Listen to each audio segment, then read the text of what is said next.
Welcome to the Alliance for Unity first broadcast. Alliance broadcasting for the very first time on Twitter and on Facebook, and I think also on YouTube and maybe even on Instagram. Wherever you're watching, whether now live or later in the recorded version, welcome to the Alliance for Unity, which 9 days ago didn't even exist. It must be one of the most startling growths in a political movement in recent memory. In 9 days, we have virtually 10,000 followers on Twitter. We have almost 2,000 indications of interest, applications to be candidates in the Holyrood elections in May of next year. That's nearly 2,000 applicants for 56 positions. So we're going to have quite a bit of whittling down to do, and my apologies to those amongst that nearly 2,000 to whom I haven't been able to get back yet. I have been busy in several constituencies, however, and we do have a lead candidate in Ayrshire. We have no less than 4 candidates in South Scotland, where I myself will lead the list. And just this very afternoon, I secured agreement to run as leading candidates from 3 women. A very prominent community activist and local media personality in Clydesdale. So she will be in South Scotland also. In Dumfries and Galloway, one of the most hotshot young lawyers in the country, a very famous young woman lawyer, married to a very famous man. She is a legal figure of great distinction, despite not even being 40 yet. She has already served, not just as a lawyer, but in a public interest capacity also. And when I'm in a position to announce her name, people will be impressed by that. And we have 2 other candidates in the south of Scotland also.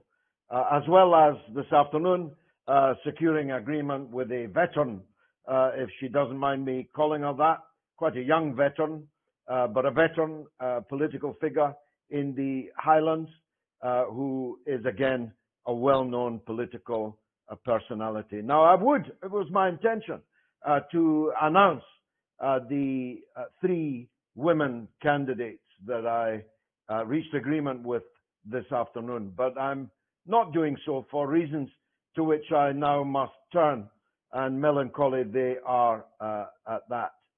In the 9 days, we have faced a crescendo of abuse from the lowest life fringes of the Scottish nationalist movement, people who may be feral and venal by any decent person's standards, but nonetheless managed to get themselves into photographs with the First Minister, Nicola Sturgeon, and other leading SNP figures. The crescendo reached, I suppose, its nadir in the last 24 hours when one of them, one of the leaders of the vigilante mob at the Scottish-English border, who have been screaming, "Get the F out of Scotland," at English travellers, bringing disgrace upon the country, and not just in this country, but across the world. One of the leading figures in that, one David Llewellyn, was caught red-handed, organizing the spamming of my email inbox, encouraging people to register my email address with every pornography site that they could find. They seem to be well up on pornography sites, and to make applications for sex toys and so on to be sent to my email address. This is a clear criminal offence under at least 3 acts of Parliament. I have reported it to Police Scotland. I don't yet know what they intend to do about it. But Facebook acted very quickly, and within a few hours, without my even having contacting them, banned him for 30 days from Facebook, which is not as condign a punishment as it sounds, because he has 3 other Facebook accounts and promptly repaired to those and announced on those that he had been banned on the one on which he'd been intriguing with others, to whom I shall come, to spam me with pornographic emails and so on. But no sooner had I reported this to the police, but the same individual, this time on Twitter, posted obscene, very, very obscene, at the extreme end of obscene, photoshopped pictures of me. And this too has to be a criminal offence. And this too has been reported to the police. But of course, this kind of individual, a manufacturer of legal highs, I understand, is by no means untypical of the wilder shores of Scottish nationalism. And that's not an accident. It flows ineluctably from the Scottish nationalist mindset. Now, I don't say, of course, that all members of the SNP are people like him. Of course I don't. Still less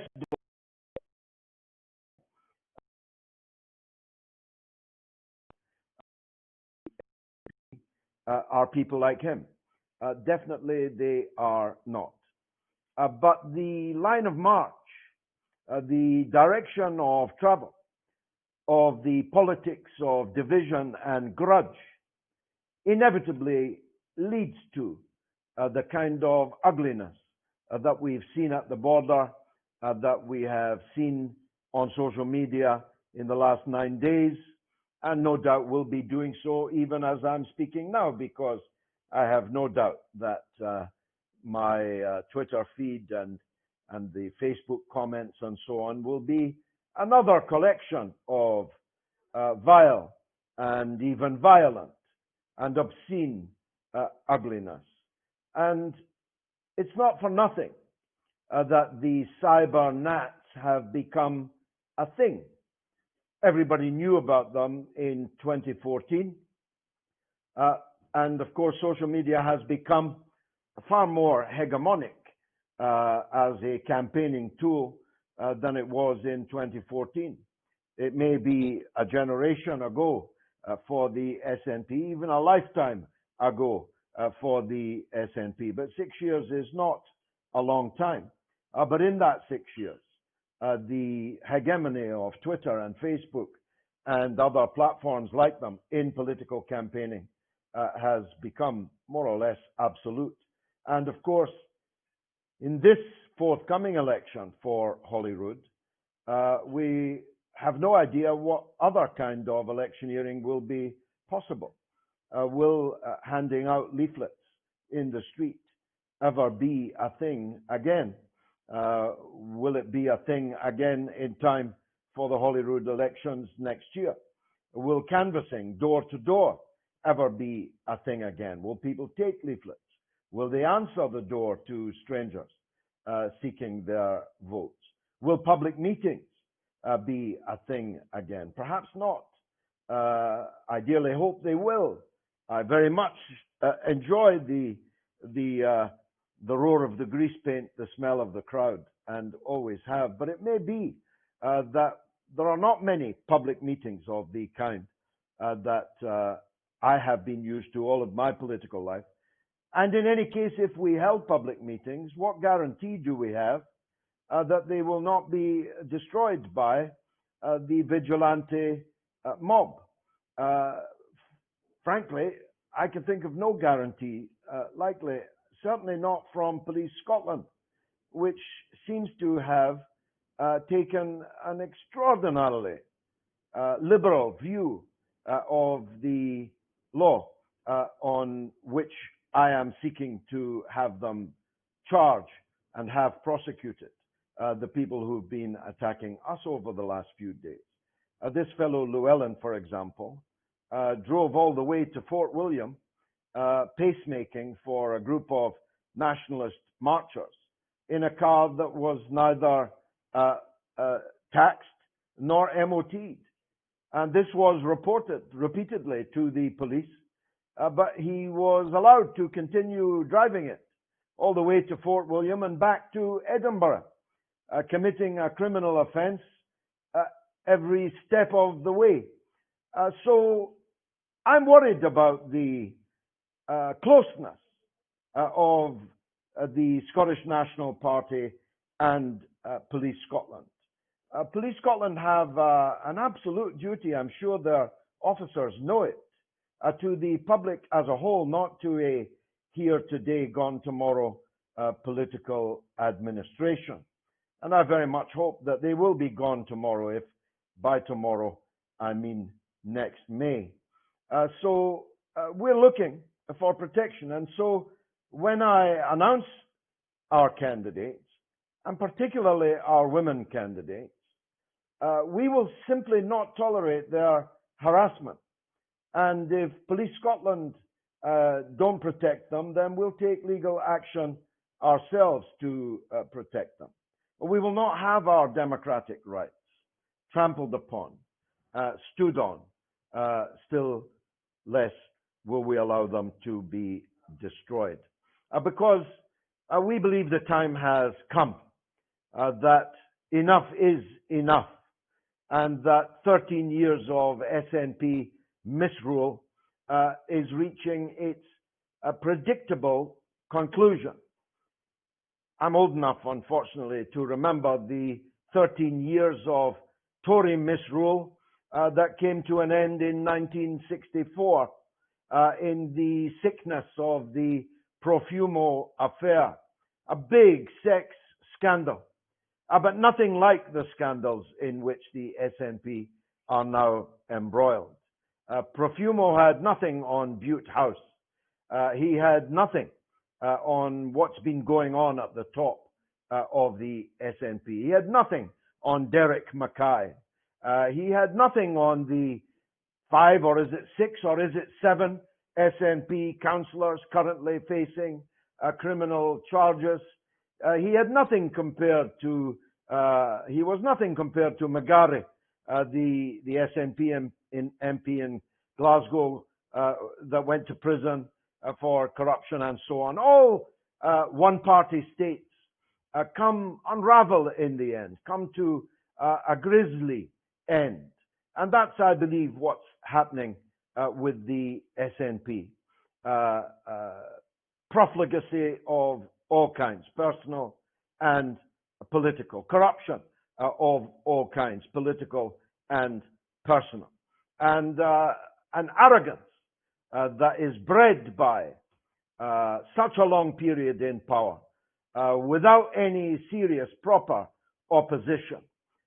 These things all beget the kind of situation we have now in Scotland, where every night is Burns night for the SNP in Bute House, the SNP in Westminster.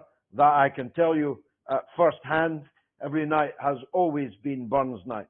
And a Rabelaisian crowd, the SNP MPs have always been, and certainly the current crop are no different. All of this is familiar to me, both in my own long political life, but also in my study of other political eras and other places and times in history. So I believe the time has come, you see.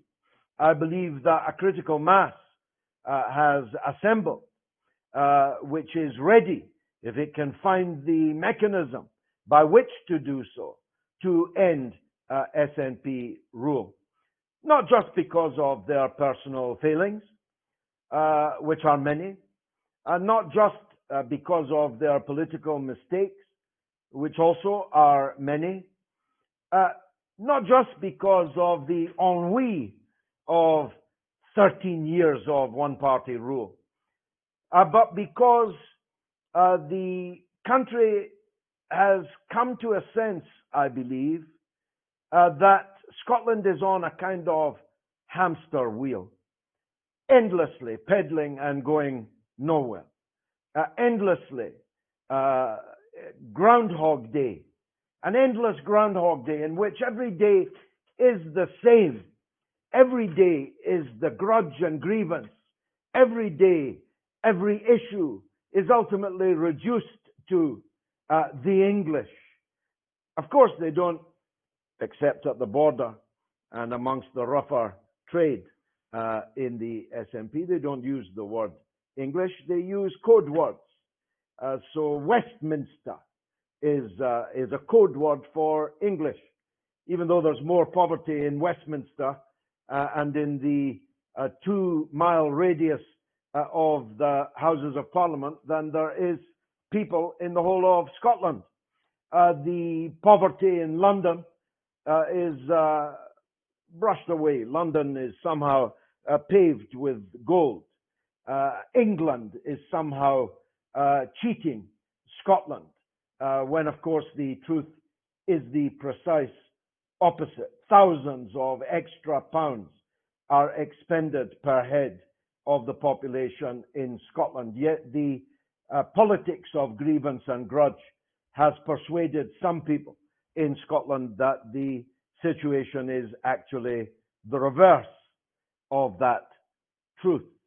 And that hamster wheel of which I speak, I've described as an era of never-ending. I demand the implementation of the result of the 2014 referendum, just as strongly as I demanded the implementation of the Brexit.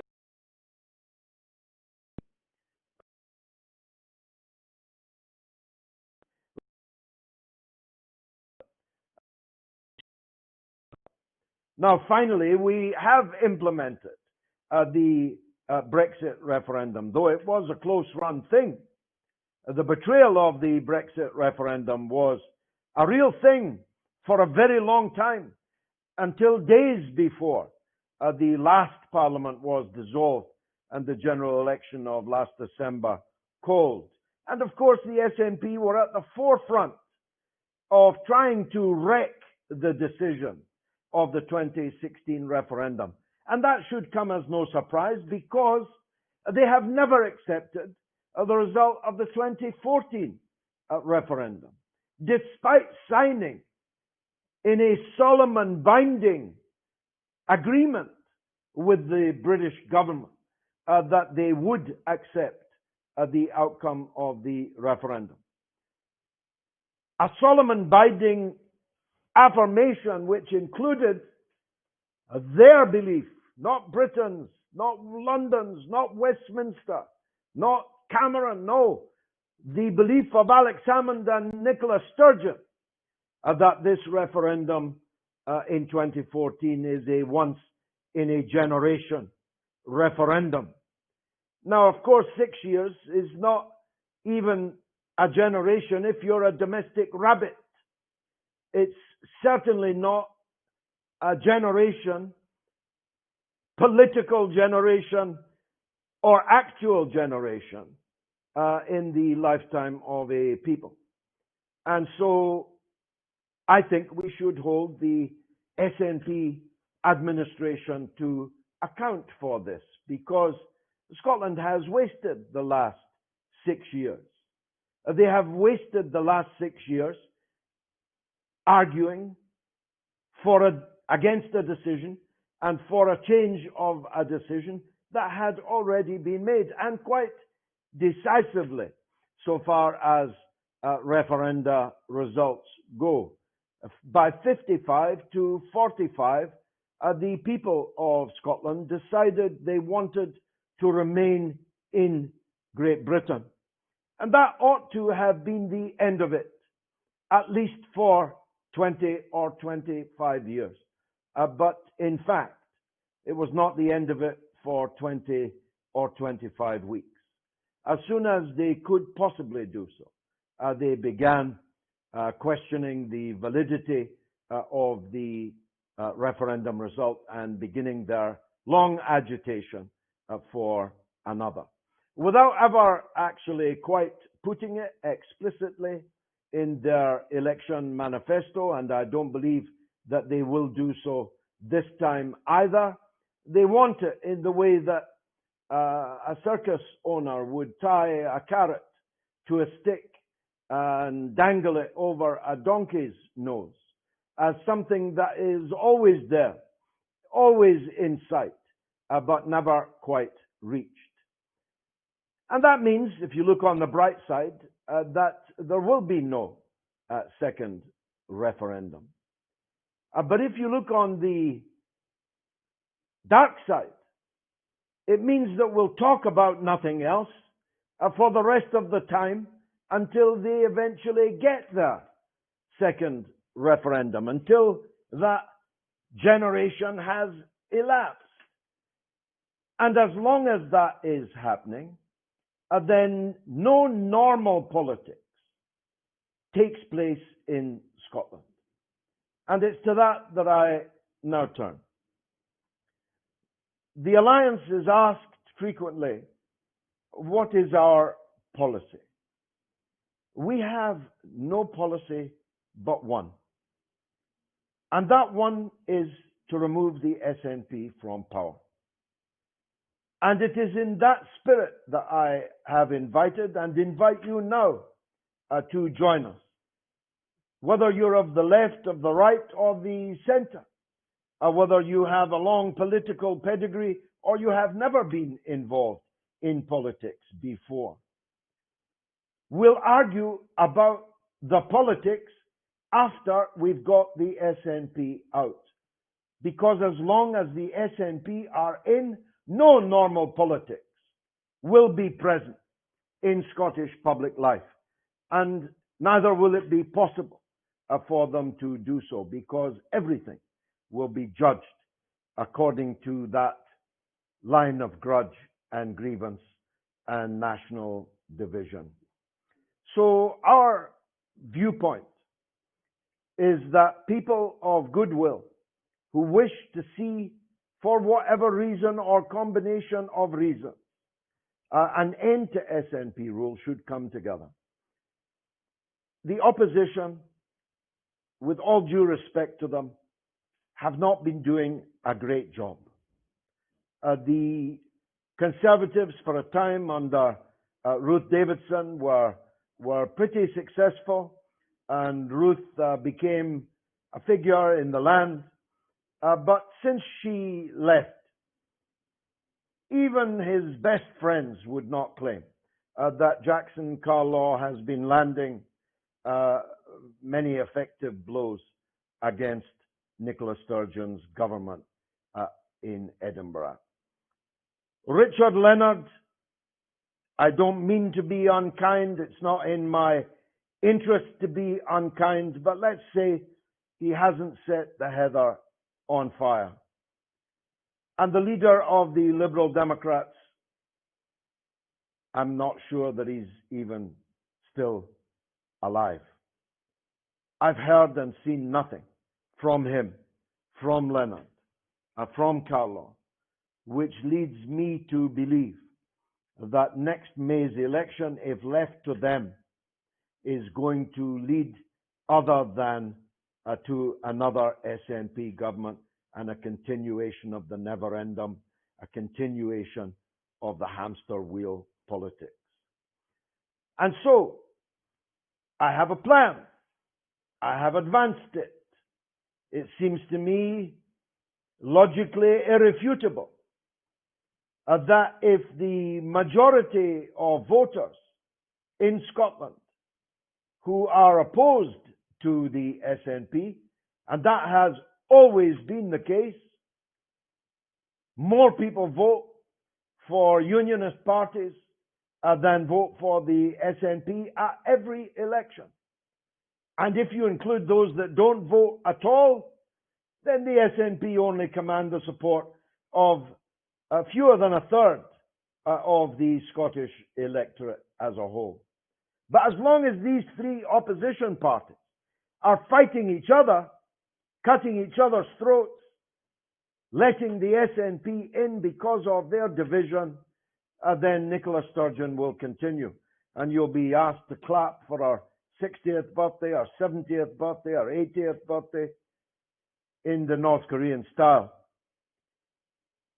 And so my plan is that every constituency held by a pro-union party should not be contested by the other pro-union parties. If a seat is Labour or Conservative or Liberal Democrat, leave it alone. Don't make it easier for the SNP to take that seat. Support the best placed pro-union candidate in the constituency elections. So if the SNP hold a seat and Labour are second, let Labour have a free run. Vice versa. The Conservatives, the Liberals, ditto. It's not rocket science, but it is political sense. It's common sense. And if we do that, we can at least ensure that the SNP will not take more constituency seats. And if I'm right about this gathering critical mass of understanding that this has gone on too long, we'll be able to capture some, maybe many, SNP seats. And that when it comes to the lists, the B vote for the additional member seats in the Parliament, that we should unite with a unity slate with people of the left, the right, and the centre on it. Now, it was my intention when I floated this plan that the Conservatives, Labour, the Liberals, even privately, would want to discuss what I meant by this. It would have been in their interest to do so, but they have not. And in the absence of any response from them, we are having to unite for them. And we are doing so. And we are now at a reasonably advanced stage in the Highlands, in Dundee, in Ayrshire, in South Scotland, and so on. We are at a quite advanced stage, certainly for the lead candidates and second place candidates on that list. But it isn't too late. If these pro-union parties have any sense, instead of standing as Labour, Conservative and Liberal on the list vote, they'll stand together as one, with us as a unity alliance. And if we did that, we would win a clear majority in the election. The SNP would be out. Nicola could celebrate her next birthday without the clapping. She could celebrate her next birthday finally out of power. Is that not a tantalizing prospect? Is that not low-hanging fruit for the other political parties in Scotland? It appears that it is not.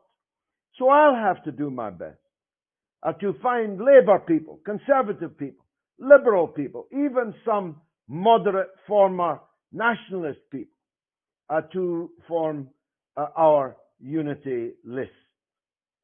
And so if you're one of those that has already applied, bear with me. As I say, I'm going through them with a fine-tooth comb as best as I'm able, and I'm in contact with all kinds of people. And if we have to, then we will fill all the places on those lists ourselves. But we'll do so responsibly. We will not put up candidates in areas that are unsuitable politically or in any other way. We'll pick horses for courses, and we'll do so blind to the past political affiliations of our candidates. Because if elected to Holyrood, we will sit as independents, and people will vote according to their own conscience.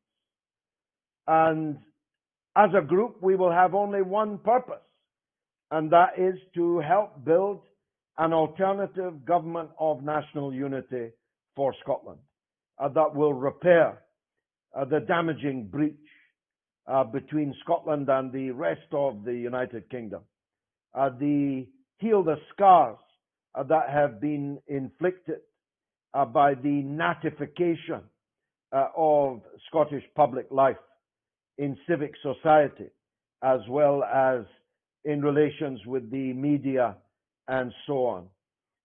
There will need to be a period of denatification where people are not hounded out of office in public life because they are not sufficiently nationalist, or they are thought to be one or other pejorative for unionists. We can't accept that. That's not what Scotland used to be. That's not the Scotland we wish it to be. We want Scotland to be a country where people can speak freely without the government branding what they say as hate speech and having sanction taken against those who speak their mind and speak their piece.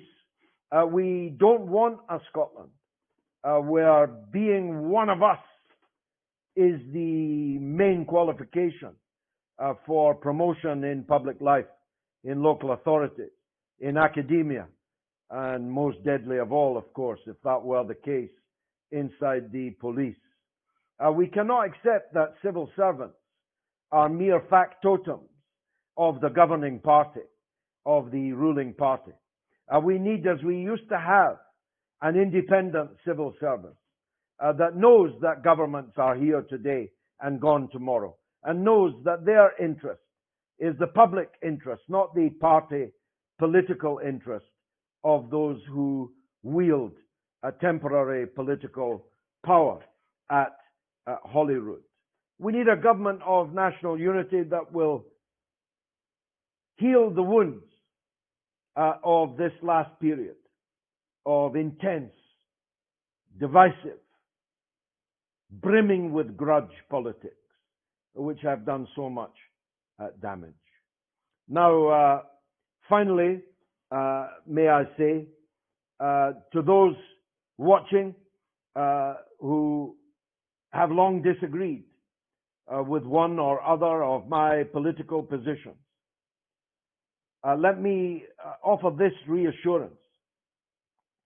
It is not my intention at all to allow this campaign to be effectively an Irish political campaign or a Palestinian political campaign.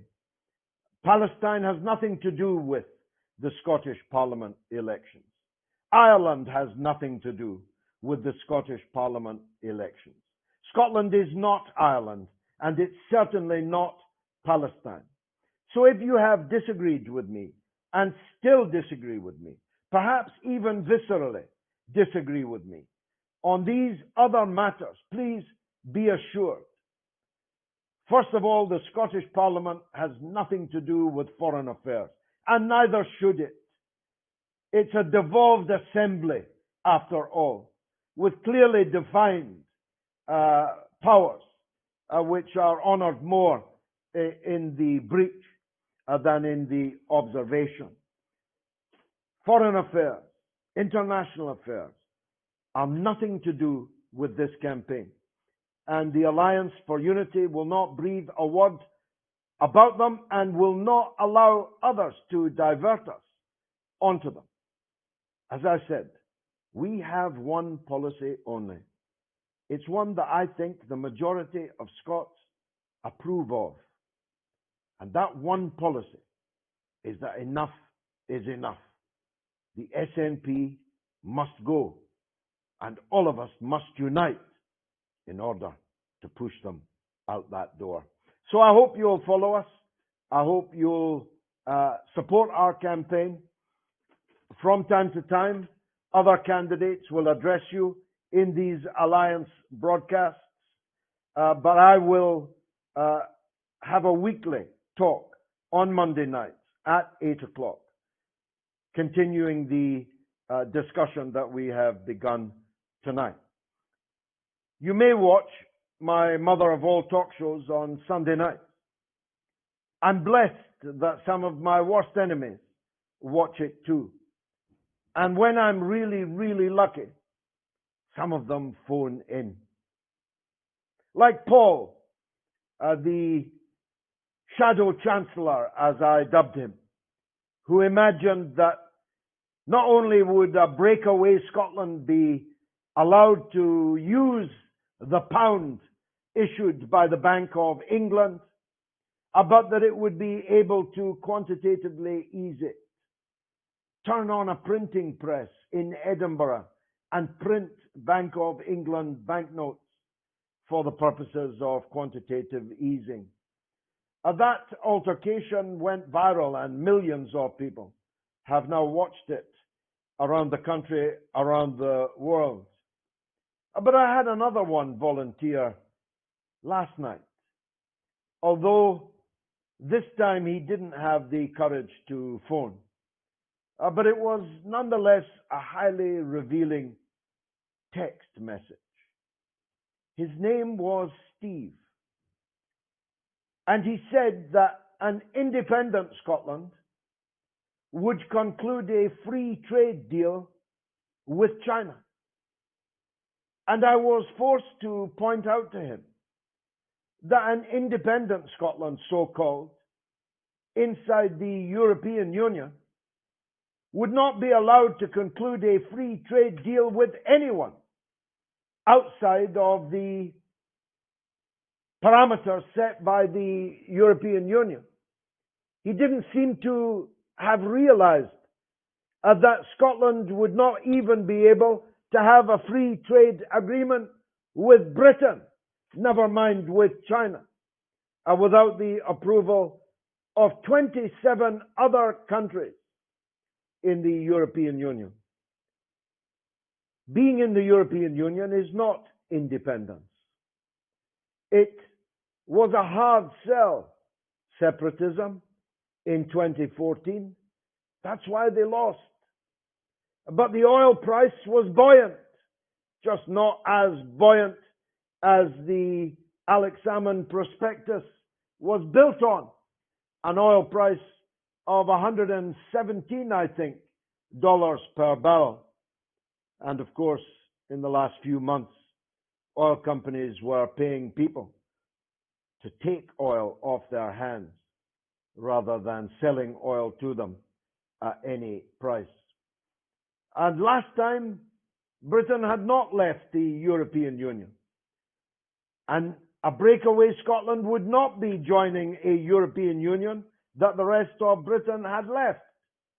The economic and political and demographic and topographic, geographic arguments against separatism in 2020 are far more powerful than they were in 2014. And that's why the SNP are not actually going to have another referendum.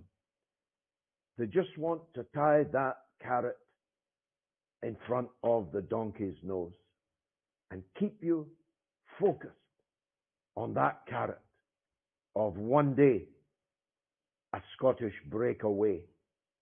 Meanwhile, Scotland's once famous schools, Scotland's health service, the public realm, our infrastructure, our tourism, which is being wrecked right now by these vigilantes across the border, and the poisonous swarm of cybernats in the ether, in the internet air.